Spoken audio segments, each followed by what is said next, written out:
Last week, a friend of mine had a issue with one of their friends, and this situation it developed rather quickly, exploded really fast, and then he felt really upset about it, and so did the other friend. So let me give you a quick rundown of what happened. Now, my friend, he had been traveling for over a month for work, and he had just gotten back to LA where he lives, and a friend of his had asked him if he wanted to grab brunch. Now, he had a full day. You know, when you're gone for a long time, you have a lot of stuff you got to catch up on. He said, hey, how about we just run by Erewhon, grab some food and a snack, and then we'll walk around. Okay? To which she replied, it's clear you don't want to meet up with me, which you could have just said from the beginning. I didn't mean for this to be a chore for you. Now, this sent things spiraling because my friend was like, no, I didn't mean that. I just meant I have some things to do and I don't really want to do a full brunch, sit down, 2-hour thing. I'd rather be able to get things, walking around, get things done at the same time. I do want to see you. But then that friend just responded that she had already made other plans. It's obvious you don't want to see me, which you could have just said. He really had a tough time with this and didn't understand this overreaction, what he felt was an overreaction. He didn't mean to hurt this person's feelings, and he expressed to me that this happens a lot with this particular friend, and so he wanted me to talk about it. And immediately when I heard this, I thought of two things, and these two things are very important in our relationships, and those are assumptions and expectations. First, let's get into assumptions. I know we use that term a lot, but I feel like we need to kind of define it and explain it in relationships. Now, when we make an assumption, obviously that means that what we're doing is we are taking the information that we have, it could be all the information or not, and we assume we know an outcome, what someone's thinking, what's going to happen, right? We're making a presumption about the future.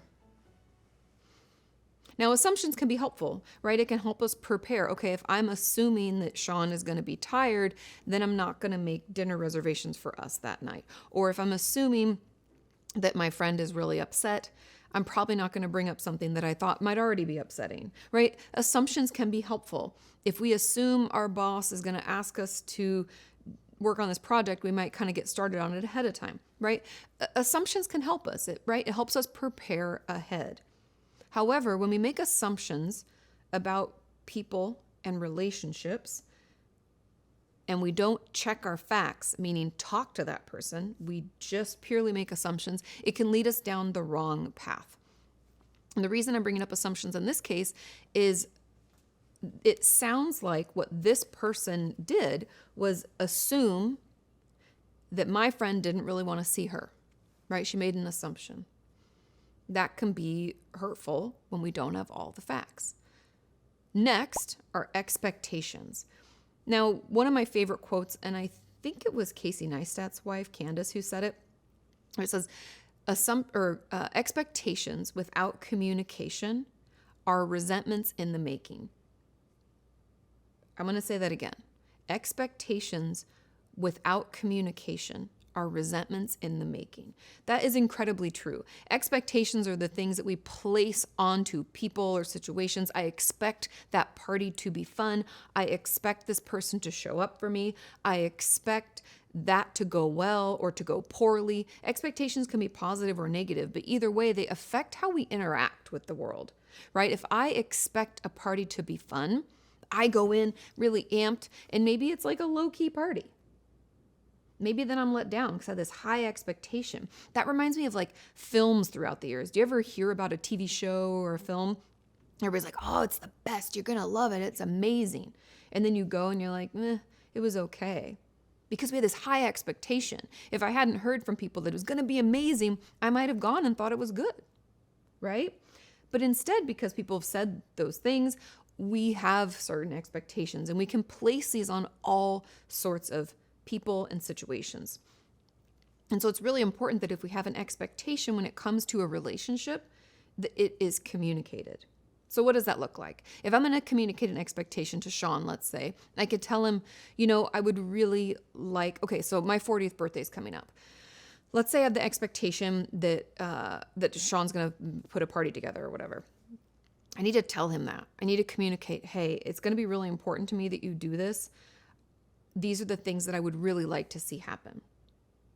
Now, I know some of you, especially those of us who are a little more passive, don't like that kind of direct conflict or confrontation. But it's neither of those. It's just asserting. It's just communicating. We're not saying you have to. You're saying this is what I would like. And if we don't ask for what we would like, then we're going to be let down. Because the expectation that people can read our minds is the most dangerous expectation we can make, because they can't.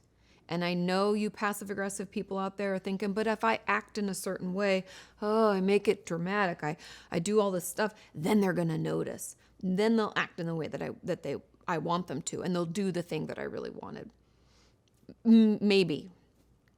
But I'm here to tell you that the best way to make sure that we get what we want is to let them know. And how much happier would that make you on the flip side? So let's imagine that we're the person that someone has an expectation about, right? We have a friend who really expects for us to show up for them and make a big effort for their baby shower, or their birthday, or whatever, graduation. If they told us that they expected that, then we would know we could meet that, versus trying to read it out. Walking on eggshells, trying to read someone's emotional experience or try to glean from things what they want is not healthy. It's actually kind of anxiety provoking. And in this particular situation, I think the expectation from this friend was that my friend would be available and would want to do the exact same thing.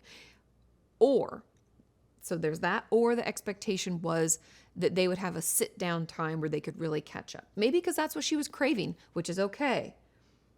But we can't, again, not communicate those expectations and then be upset when someone doesn't read our mind. So those are the things that I see kind of playing out here. Assumptions and expectations. Now, I made notes so I don't forget anything.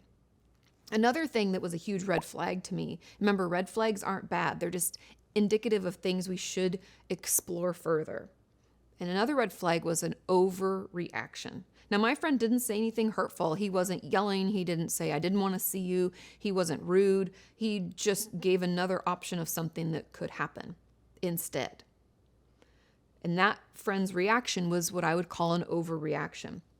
And in the therapy space, we call overreactions indicative of something bigger going on. It's almost like, you know how the Titanic sunk, right? Because they just saw this tiny little tip of an iceberg and didn't realize it went all the way down and it was huge and like destructive, obviously. That little tip of the iceberg is this overreaction. But there's so much more going on below, which is what I would actually, if this came into my office, let's say these two were a couple, which they're not, but they came into my office and wanted to talk this through, I would bring up that overreaction and ask what I think is a very important question when any of us get overly dysregulated and we aren't sure why. What is the story that I'm telling myself about this situation? Meaning, in this setup, him not wanting to do the thing that she had wanted meant what? What does it mean to you? For example, I could say, if a friend flaked on me and didn't show up or canceled last minute, then I tell myself that I'm not valuable enough. I'm not worthwhile. Maybe I'm not a good enough friend. Maybe I'm not worth their time, right? There's a zillion kind of explanations we could put in place here, but it's important for us to acknowledge the story that we're telling ourselves, because here's the kicker.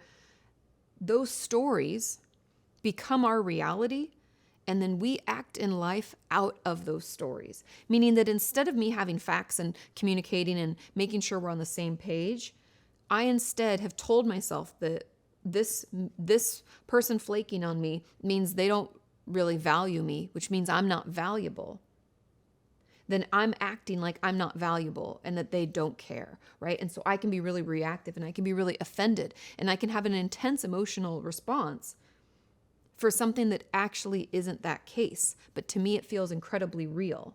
Does that make sense? I think for a lot of us, when we're super reactive in life, it's because we aren't acknowledging that iceberg under the water. We're simply looking at this little tippy top and saying, well, they didn't show up for me. And, and we kind of act like that's a normal way to interact with the world. Or we can even put the blame or the ownness onto other people, which kind of brings me to my final point, and that's responsibility.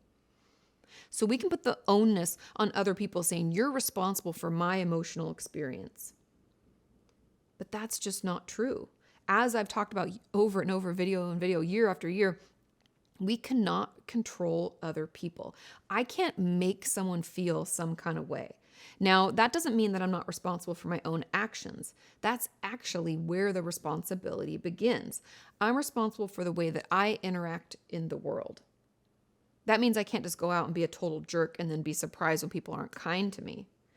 But I also know that I can't change the way that Sean feels about a certain situation just by the way that I'm interacting, like that passive aggressive behavior, thinking if I do just this kind of thing, then I'll elicit that response, right? Does that make sense? So I'm only responsible for myself, my reactions to the world, and the way that I choose to interact with other people. And the same goes for the other person.